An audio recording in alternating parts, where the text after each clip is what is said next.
Hello everyone, my name is 4AS and welcome to my channel. Now, anyone that has been following my video essays would know that I heavily critique capitalism, and this week is no different when we discuss Krzysztof Pelc's book, Beyond Self-Interest, Why the Market Rewards Those Who Reject It. What's so interesting about this book is its deep dive into the paradox of intention when it comes to actors within the economy, and how this exposes contradictions. If you're new here, this is a series of video essays where I cover political, economic, and revolutionary topics, which are relevant to our time. I read the books, so you don't have to. In a world where money rules the land, there is one critique that is left unspoken. Integrity leads to innovation. Innovation leads to inequity. Inequity leads to insanity. Join me as we explore the four eyes of capitalism. If this is your first time here, consider subscribing for more content in the future. So, let's jump right in. What Krzysztof starts off by saying is that in our modern globalized society, we seem to assume that all actors are self-interested. So a miller who grinds the grain and the baker who bakes the bread, all of what they do is in their own self-interest. Their businesses require them to sell their wares and to make profit in order to survive. But the interesting thing is, those who are truly successful present themselves in a different way. Instead, the Brooklyn baker comes out to the market and asserts, "Baking bread is my passion. I don't care about profits." The assumption is the market would disregard someone like this. They're not playing by the invisible hand's game, so they should be promptly ignored. Except they're not. Instead, they turn out to be wildly successful. What the phenomenon of people liking the Brooklyn baker exposes is the paradox of intention within the market. As societies grow more affluent, they naturally shift their sights away from objects that can be obtained through witful exertion, like physical security and material comfort, and towards things that resist an instrumental, goal-oriented approach, like status, esteem, influence, creative flow, and self-actualization. Increasingly, the things that individuals care for most can no longer be planned for, grasped at, or captured. They can only be stumbled upon, fallen into, or obtained in passing. What is being said here is with a more affluent society, people are much more focused on the byproducts instead of the material wealth themselves. And this is analysis that a lot of people miss about Adam Smith's work. But the greater point is that Smith was clear on how the aim of the greatest part of the toil and bustle in the world, all the producing and all the consuming, was symbolic, rather than material. There lay the engine of growth. The economy ran not so much on greed as on the underlying desire to please and be approved of. The great purpose of human life, which we call bettering our condition, is simply to be observed, to be attended to be taken notice of, with sympathy, complacency, and approbation. So when an aristocrat in the 18th century Britain decides to buy a silver spoon instead of a tin spoon, it is valued for anything but its intended purpose, that is, the byproduct of its value, the status a silver spoon brings, rather than if it were made of tin. So if we go back to the original example, what makes the Brooklyn baker so successful as far as a byproduct society is concerned is the perception the baker presents to society. Their passion over profits makes their bread much more appealing in comparison to Joe Blogg's bread down the street, who you know is saving on all the costs that he can. And it's at this stage we establish the idea that there are actors within the market and those who perceive their wares and representation. This is where the Veblen treadmill comes in. Now, Thorstein Veblen was a theorist at the end of the 19th century that made some astute observations about the aristocratic and leisure classes in society. The idea behind the Veblen treadmill is that no matter how fast you run, the treadmill keeps speeding up precisely because of how fast you're running.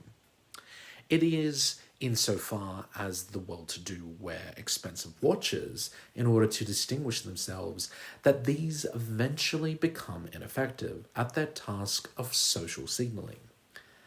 And it is because they engage in leisure as a means of distinction that leisure eventually loses its social significance. What proves disqualifying is the intent to distinguish oneself.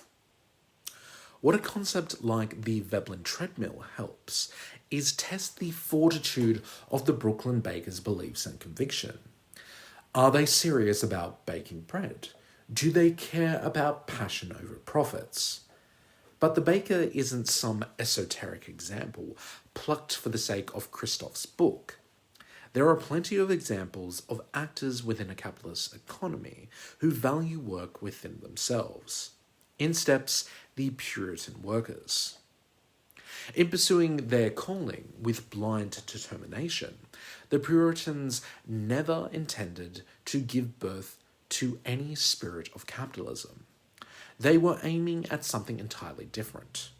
They sought to increase God's glory and subject themselves to his purpose, and in so doing, to convince themselves that they were destined for salvation rather than damnation. The Puritans, so unbeatingly good at business of money-making, because they were the only ones for whom making money was beside the point. The Puritan baker works hard not because he stood to gain financially, but because making bread from early morning was his calling, and by applying himself to it, he assured himself and those about him that he was among God's elect. Now, I could go into the idea of fakers and sellouts that Krzysztof emphasizes in the book, but I want to take this in a different direction. This book has a lot of really good puzzle pieces, but they're not placed correctly for a satisfying conclusion. The book deserves a critique. Now, it is true that people within society have a good BS meter. A classic case is politicians. People very rightly around election time ask themselves, are they a good person? What exactly do they stand for? And importantly, do they even believe what they are saying? And now we come to the crux of Krzysztof's book, which can be summed up in one word: regulation. But I think he misappropriates regulation as a driver by the market. Yes, it is true of artists and artisans that their work will be heavily scrutinized by the market. After all, if a baker bakes bad quality bread, at the end of the day, they're not gonna have many customers. But not everyone has this type of artisan relationship to the economy. A gaping hole in the analysis is, what about industry workers? A lot of people have a boss. A lot of people work in different types of industries and different types of jobs. Don't get me wrong, Krzysztof does a great analysis of the relationship between the artisan and the market.